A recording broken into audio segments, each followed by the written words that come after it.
Hello and welcome back to the Anecdotalist episode 13. I'm your host, Paul Packard, and with me as always, my co-host, Jason McKinney. So I'm guessing that we're going to be having a ghost story this round with episode 13. You would think episode 13 would be like a Friday the 13th theme. However, it's not. We're doing an unsolved mystery. We're talking about the Mary Celeste, which actually is a ghost ship. So maybe we call it a ghost episode, but it's really not because we have a ghost episode already planned for after this. So this is actually an unsolved mystery and it's about the Mary Celeste. Well, that's good too, because I have been kind of wanting to get onto another mystery. I feel like our last one was pretty good, but I am pretty excited to do an unsolved mystery. Yeah, definitely. I really enjoy the unsolved mystery episodes because I feel like we actually have so much more content to go through. We go through investigations, we go through a history, a timeline. It's like a lot more solid of an episode.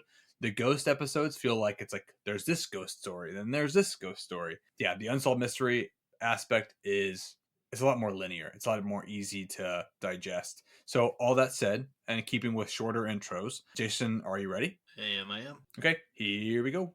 In the distance, a ship. The choppy sea waves crash against her hull, but she is silent, pointing westward, away from her destination. She was adrift. On board, 4 feet of water sloshed around her hull. Food for a 6-month journey, and her cargo of 1,700 barrels of alcohol untouched. The crew's belongings carefully stowed as if for a long journey. But their 10 owners, nowhere to be seen.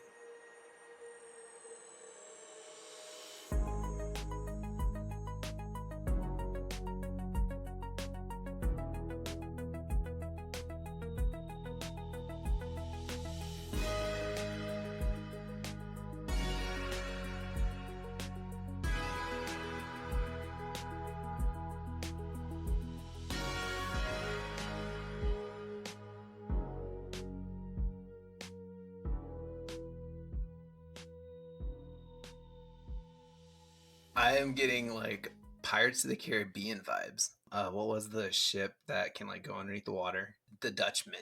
Like I feel like the first scenes of the Dutchman is always shown with like nobody on it. Yeah, at the ghost ship. Yeah, it's like the ghost ship. Yeah, we got the Dutchman going on right here. Yeah.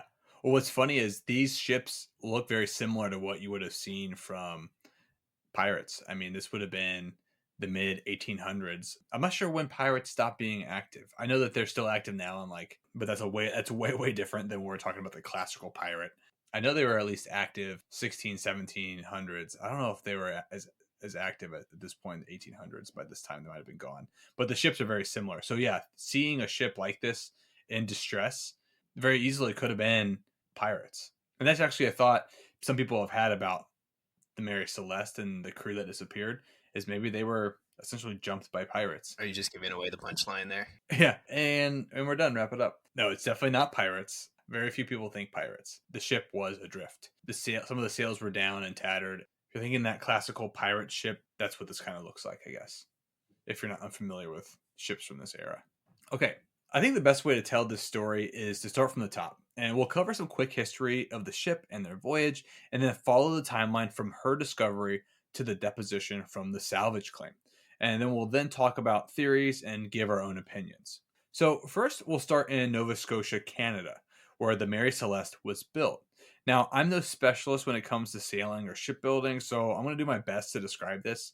There's a ton of information out there on this subject specifically, so if you want to dig deeper into the history of the Mary Celeste and her construction, there's a video in the show notes that spends quite a bit of time on the total history of the ship and a little less on the actual story of its disappearing crew. That show is called Part-Time Explorer, hosted by Tom Linsky, and it goes fairly in depth on her story. So the Mary Celeste was launched in the spring of 1861 under the name Amazon. She was built at Spencer's Island by a man named Joshua Dewis.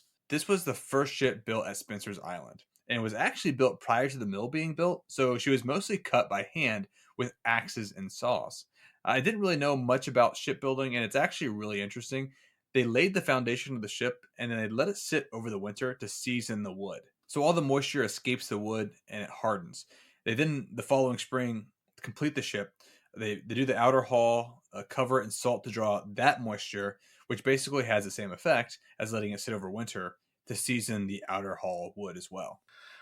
So I was wondering, process of drawing the moisture out of the wood, is that one of the processes that helps these ships float? Make it more buoyant. I think it's less about buoyancy and more about when the moisture seasons, or when the wood seasons and the moisture comes out, the wood hardens and expand. I don't know if it expands, but I know that it hardens its shape, which makes it easier to keep sealed.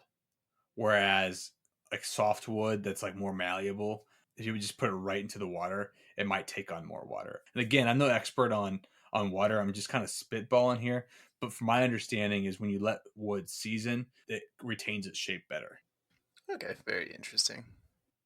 Yeah, I thought so. I mean, I've seen videos, and let's not get too in the weeds here. But if you ever watch a video of a person making like a rail for like a stairway, and it's like a curved rail with wood, they'll get it really really wet and bend the wood and hold it in place and put like C clamps and stuff on it, and then once it dries, it holds its shape. So kind of similar to that, where once it hardens or once it dries, it hardens and retains shape. Very, very interesting. See, it has nothing to do with the story, but it's so interesting to learn this stuff. Yeah, it's funny because you don't come into an unsolved mystery thinking you're going to learn about wood seasoning, but hey, here we are. One thing to note, this ship was built on Spencer's Island, on Jacob and Isaac Spicer's land, using timber they owned. Dewis brings in relatives and neighbors, as well as Cox and Bigelow, who are two merchants in the area. They bring them all together, and these guys begin to build this shipyard and start building ships. And they all kind of own a certain percentage of it and hire out captains to move cargo. So this is the first ship they actually finish and complete and build. And they register her in Parsborough, Nova Scotia. She was a brigantine rigged ship, which means she had two masts. And when she was first launched, she only had one deck. She was 99 feet long, 25 feet wide, 11 feet deep, and had a gross tonnage of 198 tons. So that's not to be confused with like weight or mass. Gross tonnage is a measurement of a ship's internal volume. So like the first time you hear the word gross tonnage is 198 tons, you're like, man, that's a heavy ship. That's not the weight of the ship. That's just how much volume, usable volume a ship has. And that information is important for just registration because they have to register boats based on how much cargo they can move essentially. Okay, so this sounds very similar to like kind of how much load a truck can drive across like country, you know? Yeah, exactly. Yeah, trucks have different ratings based on how much load they can carry. Kind of the same thing. So this ship is set to sail for the first time, and its maiden voyage to London is cut short when when Captain Robert McClellan develops pneumonia. They get back to Spencer's Island, by which point the captain is too weak to get out under his own strength. He's basically carried back to Jacob Spicer's house, where he dies of pneumonia. All right, there's our ghost right there. Yeah, the ghost ship. Well, it's funny because, and not to just derail again, we're like 10 minutes in, we're already derailing for a second or third time. So this is kind of like the superstition. A lot of sailors, they're very superstitious people. And so something like this is kind of like an omen when the first captain dies on the first voyage. That's an omen. The ship is basically doomed from the start, maybe, and maybe it's looked at that. But it's important to talk about this at first because on her very first voyage, before she even really gets anywhere, the first captain dies. I mean, I honestly, I know we're derailing a lot here, but honestly, like that's a pretty big deal in my opinion. If I found this out and I had to be a shipmate on this ship, and like you said, these people are very scared of bad juju on ships. I mean, when you think about it, you're literally going to be on a ship in the middle of the ocean. You know, if you start noticing ghosts or something haunted on the ship, where are you gonna go? You can't. You're gonna go off for a swim. Yeah, exactly. And that's the thing with sailors is that especially at this time, you're on this ship in the middle of the ocean and you're at the whim of Mother Nature essentially at the ocean. And so a lot of these guys are superstitious and they're not willing to risk really anything because if there's a problem with the ship, there's very little chance you're going to survive. And so any kind of bad omens or bad juju, that's not good and we're already starting off the very first voyage, the captain dies. So its first cargo is essentially the body of its captain. And we're not going to get super deep into maritime superstitions because we've already kind of talked about it a little bit. But, they're really superstitious, and rightfully so. This could go way deeper. We can get really into maritime superstitions, but we're not going to go down that road. We're going to stick to kind of the main story here. So, under a new captain, Captain Jack Parker, they continue their voyage to London, where the ship collides with some fishing wires in Eastport, Maine. So, they have to put her into port for repairs, and then they're on their way again. They get to London, drop off their cargo, they pick up cargo to head to Portugal, and then on the way to Portugal in the Strait of Dover and the English Channel, they run into a British brig, which is basically a ship with two square rigged masts, and that British brig sinks. Wow. So not only does the captain of the ship, the first captain, die on this ship, it looks like the second voyage that it goes on, it collides with another ship. Yeah, exactly. So the first voyage, captain dies. Second voyage, it hangs up on some fishing wire in Eastport, Maine, and they have to fix it. And then once they get to London, drop off their cargo, they're on their third cargo run, and they run into a British brig and sink it. So it's just like right up to a bad start. You're having all these problems. And again, going back to maritime superstitions, I mean, this all starts off very badly. Yeah, I think I would not be getting back on that ship. Yeah, I know. It's like there's some bad juju attached to this ship. We're not really sure what the problem is, but it's something's going on with this ship. Okay, so after the initial struggles, everything kind of normalizes and they just run cargo for a couple of years. And then in 1863, a new captain takes over, Captain William Thompson. Again, things just kind of go on as business as usual until 1867. So the owners they get tired of Captain William Thompson and they send him a replacement. So while he's in Halifax, Nova Scotia. And this is around November of 1867. So some funky stuff happens here, and this is where we end up getting the name change. So Captain Thompson gets word to hold the ship in Halifax because he's being replaced. He immediately just sets sail north towards Cape Breton Island. So the Amazon is insured, but there's a clause that says this ship is not insured after the first of the month in November in this area of Nova Scotia due to the weather there. So basically, the weather is so bad in that area, the insurance company's like, okay, look, we're insured, but if you're sailing in this area after November 1st, you're not insured because of how dangerous this area is at this time. During this, Captain Thompson runs ashore in Big Lace Bay and basically reports back that the ship is a total loss and insurance won't cover it. Whoops, sorry. You think, wow, he screwed this up. Or, as we're going to find out here in a second, maybe he's playing the owners of this ship. Yeah, that's like the biggest screw over to the owners of the ship, in my opinion. Especially if you knew about that clause. Yeah, he definitely knew about the clause, and I think he used it to his advantage because the owners end up abandoning the ship because they can't afford to fix it. Insurance isn't going to pay for it. They're like, well, just leave it up there. It's too damaged. But then within like 5 days, the ship is registered to Alex McBean, and then immediately to John Howard Beatty, which is super sketchy because in order to register a ship like this, it has to be in full working order. So the implication is that there was an underhanded deal between Captain Thompson and McBean.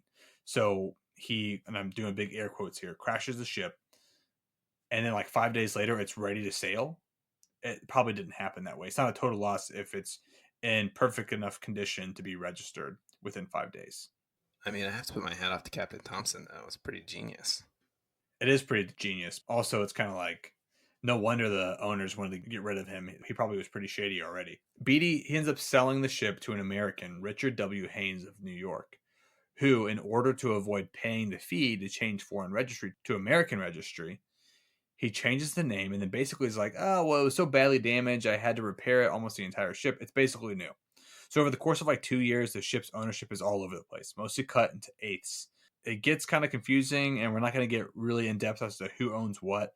But the really important part is that Richard W. Haynes essentially does a bunch of construction on the ship in order to basically say it's a new ship. It's not a foreign registered ship. And he changes the name to the Mary Celeste, and then it gets sold and cut up in different pieces for different ownership, essentially. And so when it's all said and done, James H. Winchester, he owns 12/24. Sylvester Goodwin owns 2/24. Daniel T. Sampson owns 2/24. and Benjamin S. Briggs owns 8/24. And all that is divisible by 2, so I don't know why it's like a half. You'd think H. Winchester owns 1/2, and Goodwin owns 1/12, Sampson owns 1/12, and Briggs owns, what's the math on that, Jason? 8, 16, 24, a third. And so it's kind of funny that they have it, but that's how it's recorded. And I imagine it's recorded that way because it's been cut up so many times in different pieces that as it changed hands, they just had to say 24ths, because I imagine at one point it's in eighths, and then it gets drilled down so much that eventually people own little portions of it, and that's how it's registered. But when it's all said and done, the ship has gone under all that work, and before it sets sail again at the final registration, it's 103 feet long, 26 feet wide, 16 feet deep, and her total tonnage is 282. So basically, the ship gets bigger. It almost doubles in size. It goes, what, 198 tonnage to 282. Not quite double. It jumps in tonnage, basically because I think they add a deck is what ends up happening. So it doesn't really get that much longer. It goes from 99 feet to 103 feet. But depth-wise, it goes from 11 feet deep to 16 feet deep, so 5 more feet. But they add, I think, some cabins on deck. There's a being more cabin space, more cargo space. So that was a lot. But I thought it was important to just kind of give a reference point to what this ship has been through up until this point, and to point out that Benjamin Briggs, who owns a third of the ship, he's now the captain. Is there anything special about Benjamin Briggs? He disappears on this ship. Spoiler. Yeah. So this new captain is the one who never gets seen again after his first voyage on it. Oh, I meant like politically speaking or anything. No, I don't think so. Not that I've read. I just know that he was a respectable guy that ends up owning a third of the ship and wants to run cargo. And he's a big family man, so he brings his wife and his little 2-year-old daughter. Apparently, from all records, he's a respectable guy and he's a family man. And he just, he owns part of the ship and he's going out for the first time. And unfortunately, he ends up in one of the biggest maritime mysteries ever recorded. So now it's October of 1872. The ship is docked in New York at Pier 50, and its cargo, 1,701 barrels of alcohol, are being loaded along with provisions for a 6-month journey to Genoa, Italy. And so for this journey, the crew is Captain Benjamin Briggs, his wife Sarah Briggs, and their 2-year-old daughter Sophia Briggs. There were 4 Prussian sailors, and let's hope I pronounce their names right here. Fulkert and Box Lorenzen, they were brothers. Arian Martins, and Godry Gorksha, as well as the first mate Albert Richardson, second mate Andrew Gilling, and then the cook Edmund Head. And just to make a quick note here, Arthur Briggs, so Captain Briggs' 8-year-old son, stays back with his grandparents for schooling, which is important when we talk about theories later. Take a note of that. Benjamin Briggs is known as a big family man. He's bringing his wife and 2-year-old daughter, but his son is staying back because he has to study. So they're going on this 6-month journey. And their 8-year-old son has to stay with his grandparents. It was the 8-year-old son. Yeah, it was him. He did it. Okay, so that's the crew. They're all in New York City. They have their cargo, their provisions, and they're ready to sail. They leave Pier 50 on November the 5th, 1872. And they don't get super far as they make a stop at Staten Island for 2 nights. There's some bad weather ahead, so they have to make a stop and just kind of wait it out. During the 2 quick day stay, so Sarah Briggs writes one final letter to her mother-in-law and son Arthur, basically telling him she's going to write him. She'll write down anything interesting that happens on the voyage, just to make sure she can tell him about it.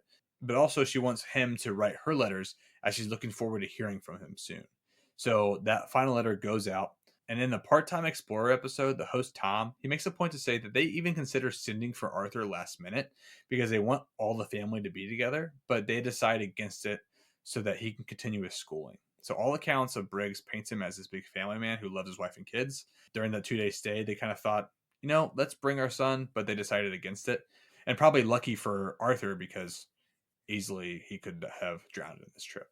Okay, so they finally leave Staten Island on November the 7th to head for Italy. Now, I want to point out that the rest of the story comes from the court session for salvage claim of the Mary Celeste by the crew of the De Gradia, who found her. So, did we get to see the last letter that Sarah Briggs sent to her son? It's out there somewhere, I think. I didn't read it. I think that's the last connection they have before they disappear, because the rest of this is basically the crew of the De Gradia who found the ship talking about it in court later on. I'm sure that letter's out there somewhere. So the De Gradia sets sail out of New York City November 15th, a full 8 days behind the Mary Celeste. This is important to note that the Mary Celeste has a significant lead on the De Gradia. There is really no logical assumption that they should cross paths in the ocean. On December 5th, 1872, at approximately 1 p.m. sea time, at 38 degrees 20 minutes north latitude and 17 degrees 15 minutes west longitude, Captain David Reed Morehouse called down to Chief Mate Oliver Devois. There appeared in the distance a strange sail on the windward bow. The Mary Celeste in the distance was pointing westward back towards where she came. Her wheel was not lashed. So what do you mean by her wheel not being lashed? So if a ship is not being captained, sometimes what they would do is they would lash the wheel so it would stay steady.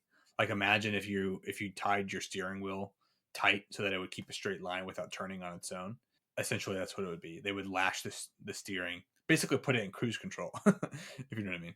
That still sounds kind of scary because I mean, when you think about it, the waves could easily still kind of push you in the wrong direction, I would think. Yeah, I don't know enough about the sailing stuff, and I imagine if they were lashing wheels, they would do it for a very short period of time.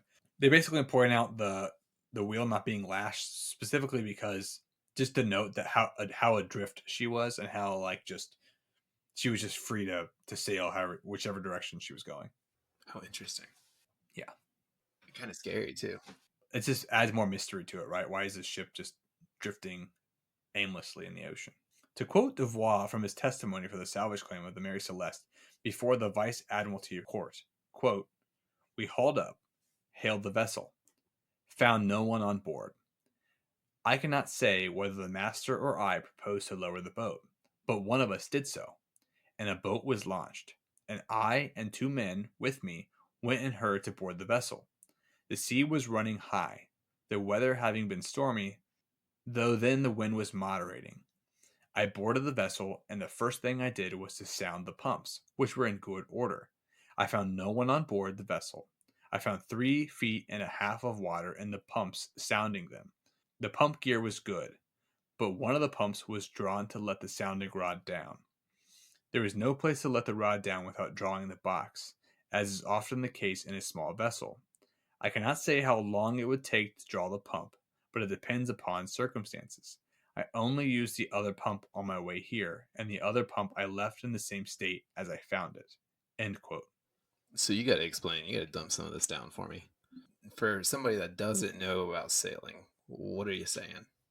Basically, they board the vessel. And so, typically, what happens with these ships at this period is they take on water to some extent. So they naturally come with pumps, and they have to pump the water out kind of as they go over time. And so he's basically saying that one of the pumps is in good working order and condition, and he uses it when he sails it back, and the other pump is not really in working condition. So I don't know what's exactly happening with them sounding the pump. I don't really know in depth what that actually means, other than from my understanding, they use these pumps to get water out of the ship that it takes on, and then one of the pumps is in good working order, and the other one that's drawn to let the sounding rod down, that one's not necessarily in like perfect order. I don't know exactly what it means, but I know that from everything I read and understood, that one worked, one didn't, essentially. So I actually looked it up. The Oh, process good. of sounding, yeah, I was like, because I was super curious. Sounding, I mean, that doesn't make any Yeah, sense. you let me ramble on so you can look it up. That's perfect. I appreciate it. I automatically think that you know all of the stuff that you talk about because I mean, you normally do. You look up everything, but this is a lot. So the sounding Yeah. process apparently is gauging the level of water in the pumps, but also in the vessel. Oh, okay. So sounding means pretty much they're just checking the levels of water that is not only in the pumps but in the vessel itself, from what I understand. Interesting. There you have it.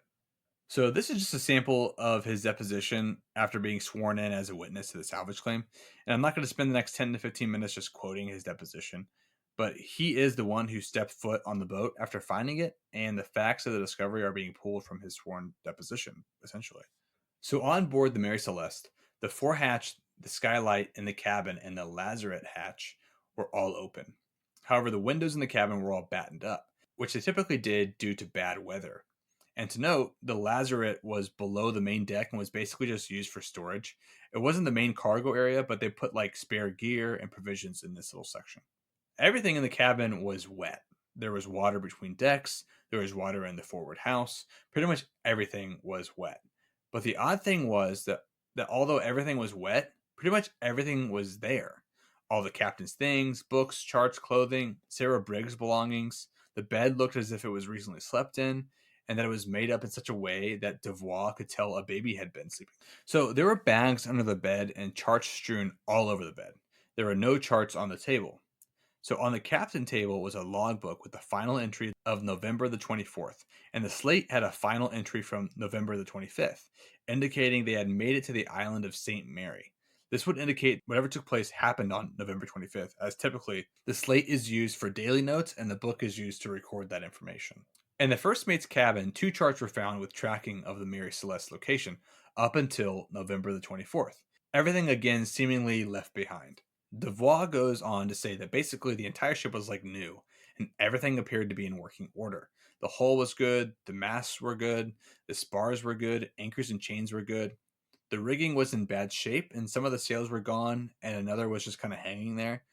So the main staysail had been hauled down, and the rest of the sails were all furled. He also said, which I find really interesting, there was no davits on the side, indicating that she would have carried her lifeboat on the deck. The davits is basically a crane that lets down a lifeboat. However, there was no boat on the deck, and there was a spar lashed across the stern davits, which would indicate there was no boat. Remember that, so because we're going to come back to that, so just keep that in mind. Devois goes back and reports to his captain the findings, and they decide that since it's in working order, they would sail it on to Gibraltar and claim the salvage. It takes him and 2 crewmen 2 days to get the boat in working order, pumping out the water and fixing the sails, and they arrive in Gibraltar on December the 13th, just 12 days after finding her. Okay, so let's stop here for a second. This is all from Devois' first statement through his deposition. My first assumption is that they're lying. I mean, because this is a ship out in the middle of the ocean. You have all these things on board. I mean, technically, I guess if they're not lying, they could have just taken everything on the boat and just left it. Taking all the alcohol, taking all the stuff, and just made up a story on how they found it. Well, there wouldn't have been room for their cargo if this was truly them doing something nefarious, killing the crew, and then taking the cargo. They would probably sail the ship back and claim the salvage because they wouldn't be able to move 1,701 barrels of alcohol over to their ship, which already has cargo in it. Oh, that makes sense. It still just sounds like it's a little too good to be true. There's no lifeboat. They kind of make it look like the lifeboat was, oh yeah, the lifeboat's not there, so maybe they went away on the lifeboat. Even less that, it's more that he's implying that he doesn't think there ever was a lifeboat, that no lifeboat ever existed, which is kind of weird because you would think he would be implying that there was a lifeboat that they escaped on. But it is funny because you're not the only one that thinks, wow, this doesn't really add up. During the salvage hearings, the judge and the proctor, they both are like, something's going on here. And they want to get to the bottom of it because they think it sounds fishy too. Like you have this crew that just disappears out in the ocean. The ship is in perfect working order. These guys are all excited because they're getting ready to salvage this huge cargo. And they're like, something doesn't add up here. You guys are too excited about the cargo you're getting ready to salvage, and your story doesn't really add up. Why would this crew not be here if the ship that you found is in full working order? Yeah, that's just weird. I would definitely be questioning them as well. I mean, like especially whenever there's money involved, when there's money involved and there's something that you can benefit from it, it's hard to believe that 6 people randomly disappear when you're about to collect on some good salvage money.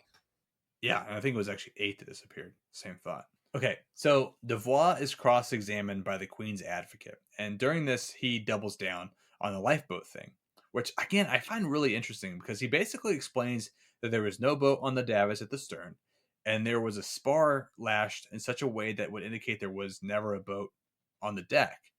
He goes on to say that they had like 2 boats on their ship, but the Mary Celeste was built in such a way that it would only carry one. But all indications point to there not being one where it was supposed to be. And I don't know why he like hangs his hat so heavily on this, because most of the theories that we have rely heavily on there being a lifeboat. And I don't know, this is weird to me because it stood out because I was reading through his deposition, because you can read his testimony, and which you don't really. It's funny because when you watch videos or read articles or whatever about the story, people give you the theories about, oh, the lifeboat, they got off on the boat and whatever. But when I was reading through his deposition, I was like, this guy's spending a lot of time talking about how he doesn't think there was a boat, which I thought was really weird.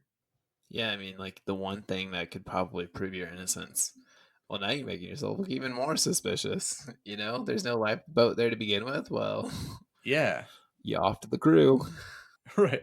And I don't really understand why that was such a pointed thing by him, but it's here, it's in the information that I have, and so we're just going to talk about it, I guess. It kind of approves, in my opinion, that the fact that it baffles him. He is kind of astonished that there wasn't a boat there either. I think that gives it more proof to the fact that he's innocent. He's not hiding it. Yeah, he has more credibility that he's like, I know, I think it's fishy too. Here's why I think it's fishy, but it is what it is. We found it, we're salvaging it. This is kind of is what it is. But yeah, you're right. Maybe it gives him more credibility as to like he thinks it's fishy as well. In addition to that, he goes on to say that it appears as if a boat had been lashed across the main hatch, but basically it didn't belong there. So it's anyone's guess as to whether one had been dropped or not. He's like, so it could have been in this weird spot, but it shouldn't have been in this spot because they had a spot for the boats. And so he doesn't know why the evidence points to this boat being in this really weird spot on the deck. He's like, I guess it could have been right here, but it shouldn't have been. And I don't know why. That just kind of adds more to what we were already talking about. So in this cross-examination, the condition of the cargo comes up, and he's basically like, it was in good condition. It was well stowed. There's no indication of injury or the barrels of alcohol shifting in any way, which is really important for later as well, because that's one of our theories we're going to get into. But he basically just says it was all in perfect condition. Nothing looked to have moved. So would this make us think that there's no there it wasn't a storm that caused this? Because I mean, if the cargo is all in good condition and things aren't like thrown about like there was a huge storm, I mean, I'm guessing that crosses out there being a storm, right? That caused them to go overboard. No, so we'll get into theories here in a little bit and get a little bit more in depth here. But one of the main leading theories has to do with gases building up from hauling alcohol and causing like an explosion. Doesn't of course negate that as a possibility, but it's more that with a storm, it just shows how well the alcohol was stored.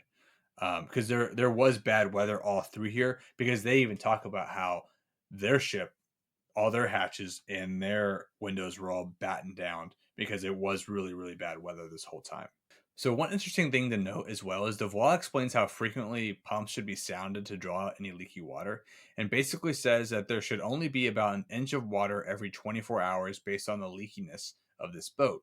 The fact that there was nearly 4 feet of water when she was found, he concludes that all the water in the boat came from the open hatches and through the cabin, which, if you remember, is soaking wet when it's found.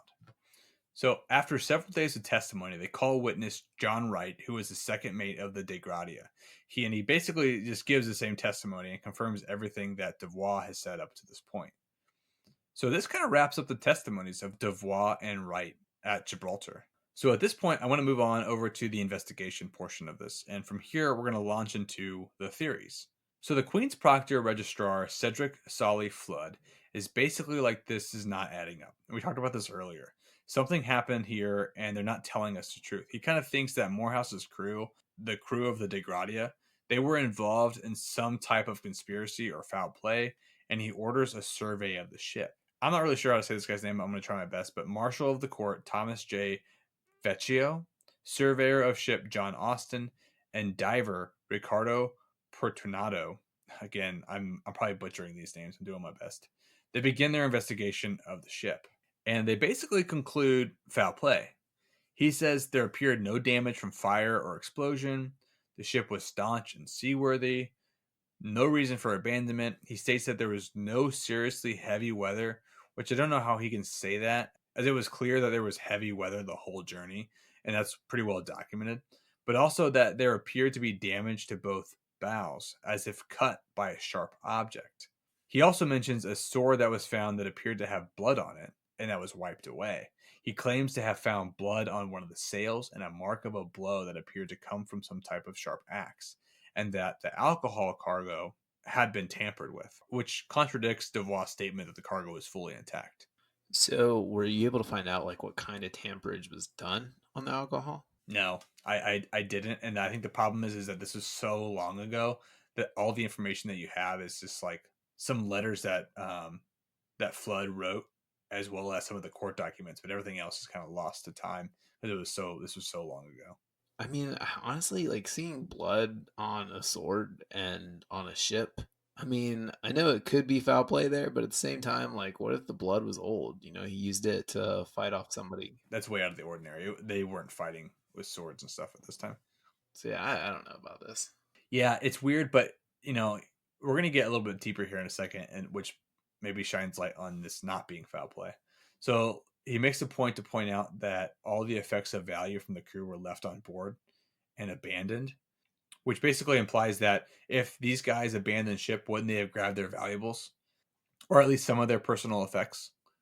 It also makes sense though that if this was foul play, that I mean, the fact that it's not foul play, that the valuable belongings are still there. You know, this crew that found the ship didn't take the valuable things that they could have taken. The salvage cargo would be way more valuable than some like necklaces or trinkets, and you're not going to compromise the cargo because they know there's going to be an investigation. You wouldn't take like you wouldn't be found with some of their valuables in your pocket or taken when the salvage was at stake. I guess that makes sense too. So they call on a specialist, Dr. J. Patron, who does some tests on the supposed blood found, and he concludes that there's actually no blood on the sword or the samples that were provided to him.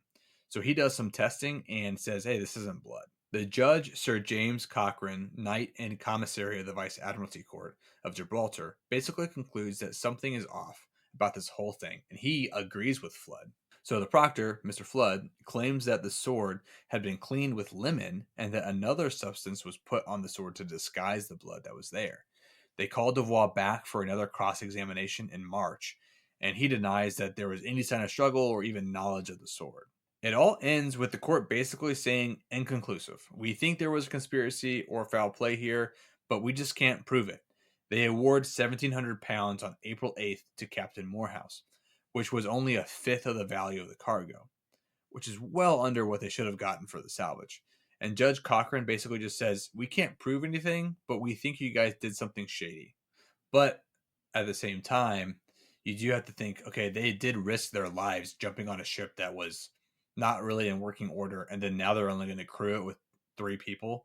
They do kind of get the shaft a little bit here because they risked their lives to bring this ship in, and everyone's like, hey, you might have killed these people. They're like, oh, no, we didn't.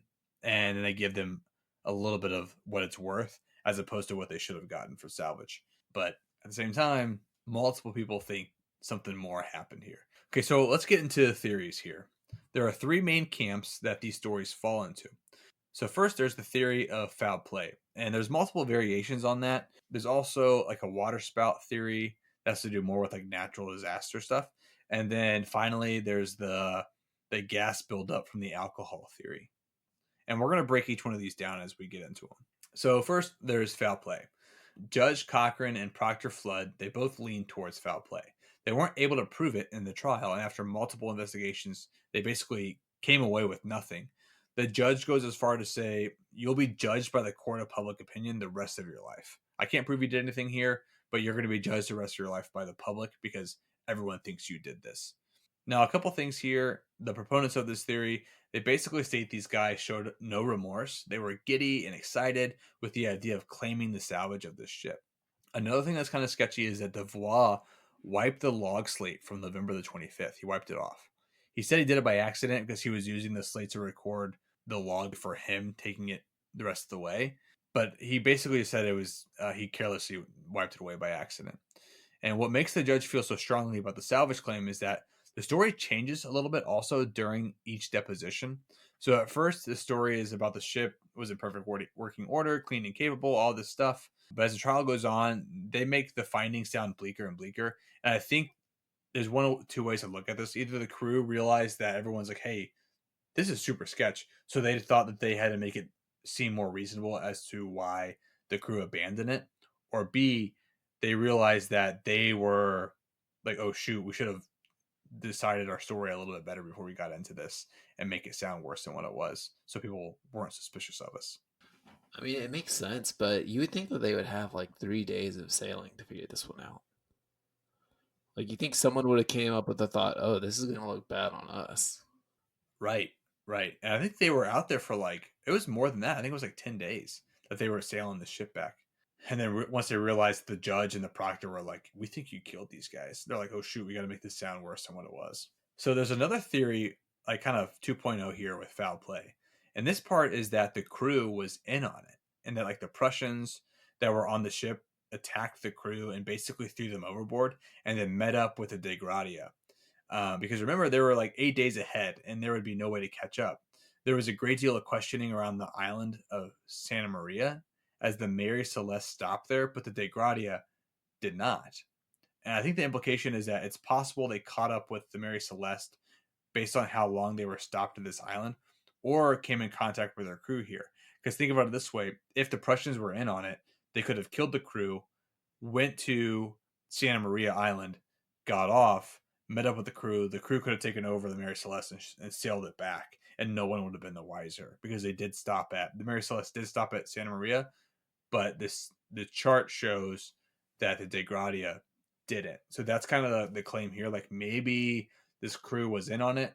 They killed everybody on board, threw them overboard, whatever, and then met up with the De Gradia at Santa Maria, and then they took over the ship and took it to get the salvage claim. That's so interesting, though. I'm guessing do you know if the Santa Maria Island is populated, like well populated? I don't know how well populated it is. I imagine there are people there if they were stopping there. I assume that I don't know enough about this area in the Atlantic, but there's definitely a civilization. There's definitely people there, but I don't know how many. And so to chase this theory even further, some suggest that the foul play had nothing to do with the De Gradia at all, and that the crew, after getting at the alcohol, killed the Briggs family and the first mate in a drunken, murderous rage, which sounds kind of like reaching to me, but this theory is actually what Proctor Flood says he thinks happens. He thinks that somebody got to the alcohol, got drunk, murdered everybody on board, and then escaped, which I think is kind of funny. But again, Devois says there was no evidence that the alcohol was tampered with, but Flood said there was. So maybe there is something to the alcohol. I definitely think that's still kind of reaching. Yeah, I do too. But then again, I'm not a professional investigator either. Neither am I. So outside of foul play, or even like pirates or something, there's an enormous amount of evidence that suggests the crew just left in a hurry, with all their effects still on the ship. Some of the rigging gone, some of the sails gone, or hanging partially pulled down. Also, in Devois' testimony, there was no visible lifeboat. However, he says that it's possible, based on the fact that there was no lashing available, there's no way of knowing if there was a boat. So they probably left in a hurry, and the boat was just in a weird space based on how they were carrying it, and they had to get off the ship quickly for some reason. So Devois says, quote, I cannot swear that Mary Celeste had any boat at all, but there were two fenders where the boat would be lashed. Assuming there was a boat, there was nothing to show how the boat was launched. There were no signs of any tackles to launch her. End quote. Again, it's funny to me that Devois is like so hung up on, I don't think there's a boat here. And he says this over and over in so many different ways. You would think there would be one, some type of lifeboat. And two, if this whole crew is missing, you would assume it was on a lifeboat or they just jumped overboard. Like, where would they have gone without a lifeboat? So my question too is when the Mary Celeste, when it first left port, did they not have to record if they had a lifeboat or how the ship was in working order? I imagine at this time, no, it didn't matter. Because if you remember, like, years later, the Titanic, 1911, when it went down, the big problem with that was that they didn't have enough lifeboats for the people on board. I think like for this cargo ship in the 1870s, they probably didn't have as many regulations. Also, you got to remember that some of these like smaller boats aren't just used as lifeboats. They're used as, again, going back to Pirates of the Caribbean, a lot of times if you were going to port somewhere, they would have smaller boats to go to and from places. Like, for example, when Devois goes over to the Mary Celeste, I believe that they get on their small boat and go over to the ship. So you imagine that one, they would have it, but two, I don't think there's any like records or regulations as to them requiring some type of small boat. So my thought here is maybe they were close to an island or something. They wanted to go investigate something. Well, then again, not all of them would jump on the boat. That makes no sense. Yeah, not all of them would leave. At least one person would stay on the ship. Right. Especially you wouldn't put your two-year-old daughter on it either. So now, all that said, the next two theories rely really heavily on the fact that the crew left in a hurry launching a lifeboat. So the first of these is that some sort of natural phenomenon, such as a water spout, forced the crew to abandon ship. So remember when Devois stepped foot on the Mary Celeste, he uncovered an empty ship, but also a very wet ship. Remember what we said earlier about the leakage this boat experienced? It was Devois' testimony that the ship was only taking on 1 inch of water every 24 hours. This would imply that almost 4 feet of water was from an external source. So now we know that there was some serious weather during the journey, and some people point to like a rogue wave or a water spout that put so much water on the ship that the crew felt they were taking on so much water that it was time to abandon ship. So this like natural phenomenon theory is really like, was there a water spout? Was there some type of rogue wave that hit the ship in such a way that all this water comes on board? Everyone's like, "Oh, we're sinking," and they hurry up, throw the lifeboat off, jump off in the lifeboat, and then the boat doesn't sink because it was just some type of random natural phenomenon. So also the other part of this, if you remember, the claim that one of the pumps was not really in working order, this could have led to a false sense of flooding. If only one pump was working and they were hit by a huge wave or water spout, it could have given them this false sense of, hey, we have all this water on our ship. Either A, the sounding rod was measuring the water incorrectly, or B, they couldn't pump the water out fast enough. They saw all this water and like, we got to get off this ship. Yeah, but you'd think that they would wait to see like if the ship's actually going to go down. I mean, the fact that the ship is still sailing, I mean, that's I don't know. That's kind of reaching too, in my opinion. Yeah, I know. It does feel very odd. This last theory is very developed. A lot of people hang their hat on this one. A lot of people think this is what caused the crew to abandon ship. So the Mary Celeste was carrying 1,701 barrels of alcohol, a cargo known to produce gases on long journeys. So in the log, there are notes of rumblings and bangs from the cargo below, presumably the alcohol releasing pent up gas. I guess this is like a super common thing with this type of cargo. The problem is that since the weather was so bad, the hatches would have been closed for the majority of the journey. So it would have built up a lot more gas than a normal shipment would have, a normal voyage would have. And so the theory is that all this gas built up. Either some type of large explosion was imminent or had occurred, and the crew, they dropped the lifeboat and attempted to get rid of some of the sails, like so that the ship wouldn't sail away in a hurry, and they were just going to get on the lifeboat and wait out the gas. And this is evident by some of the hatches being open and the top hatch laying in an unusual position, that maybe it was blown open. So the suggestion is that they used the rigging ropes to attach the lifeboat to the main ship as they waited. However, the storm picked back up and it carried the ship away at a speed the lifeboat couldn't handle. It detached them and ultimately sank them. So this theory really is the gas built up, an explosion was either imminent or happened.